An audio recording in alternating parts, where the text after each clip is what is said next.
Yes student, already आपको message मिल चुका है। टेनो पर हमने दोबारा वीडियो शेयर करना स्टार्ट कर दिया है from yesterday.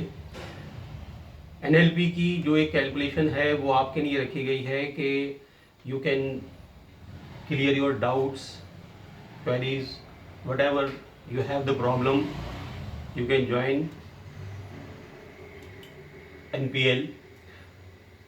According to timetable, subject teachers are available on NPL, but to complete videos हैं टॉपिक वाइज वो आपको ओल्ड प्रोसीजर ओल्ड मेथड में यानी टेनो के थ्रू रिसीव होंगे। We are sending videos from yesterday on टेनो एंड अबाउट द अकाउंटेंसी। अभी हम लोग NLP पे लाइव लेक्चर कर रहे थे, तो only that means among you only few students were present.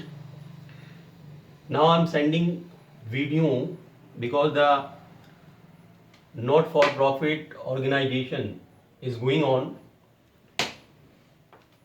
So related to NPO हम receives and payment account and income expenditure account ये क्वेश्चन ये टॉपिक हम क्लियर कर चुके हैं। नाउ द लास्ट टॉपिक हमारा है long question balance sheet. Balance sheet पर न्यूमेरिकल करने से पहले it's very important to discuss theory regarding related to long questions. So that's why I am telling to you in a long questions, long problem, आपको in the question paper a receipts and payment account will be given. Along with receipts and payment account, additional information are also given to you. And with the help of receipts and payment account and additional information, examiner will order to you, क्या आपको examiner order करेंगे, prepare income and expenditure account and balance sheet. यानी अभी तक आपने जो practice की वो रिसीव्स एंड पेमेंट अकाउंट से आप इनकम एक्सपेंडिचर बना रहे थे। थोड़ा और अगर हम अपने स्टेप को बढ़ाते और लॉन्ग क्वेश्चन करते थे तो हम देखते थे कि रिसीव्स एंड पेमेंट अकाउंट के साथ along with the receives and payment account small kinds of additional information हमें होती थी, and with the help of the receives and payment account and additional information we prepare, हम बनाते हैं या बनाते थे अब तक income and expenditure account. But now in long question, along with income expenditure account, you will prepare balance sheet also. तो जब बैलेंस शीट आप बनाएंगे तो बैलेंस शीट से रिलेटेड सुन लीजिए क्या है। At the time of preparation of balance sheet कुछ इंपॉर्टेंट पॉइंट आपको अपने माइंड में रखने हैं। नंबर 1, एग्जामिनर आपको ऑर्डर कर रहा है कि along with income expenditure account prepare balance sheet.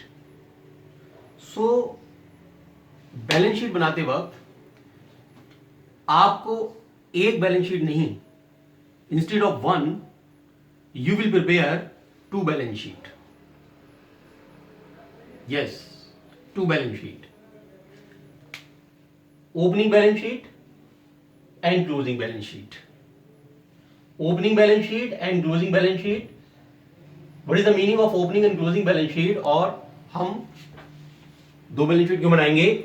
Opening balance sheet it means on the very first day. Suppose आपका जो करंट ईयर है that is 2020, so 2020 at the end यानी 31 दिसंबर 2020 को आप क्लोजिंग बैलेंस शीट बनाएंगे, and on the very first day यानी 1 Jan 2020, on 1 Jan 2020 को you will prepare opening balance sheet, right. अब सवाल ये कि ओपनिंग बैलेंस शीट हम क्यों बनाते हैं? Why we prepare opening balance sheet.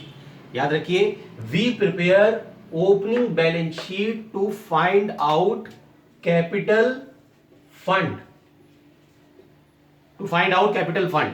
Okay. If 1% capital fund is given to you in your problem, in your question, in that case आप opening balance sheet नहीं बनाएंगे, यानी opening balance sheet is exempted to pair when capital fund is given to you. If capital fund is not given to you, in that case 99.9% आपको opening और closing यानी closing balance sheet यानी main balance sheet के साथ opening balance sheet भी बनानी होगी. This is the important point.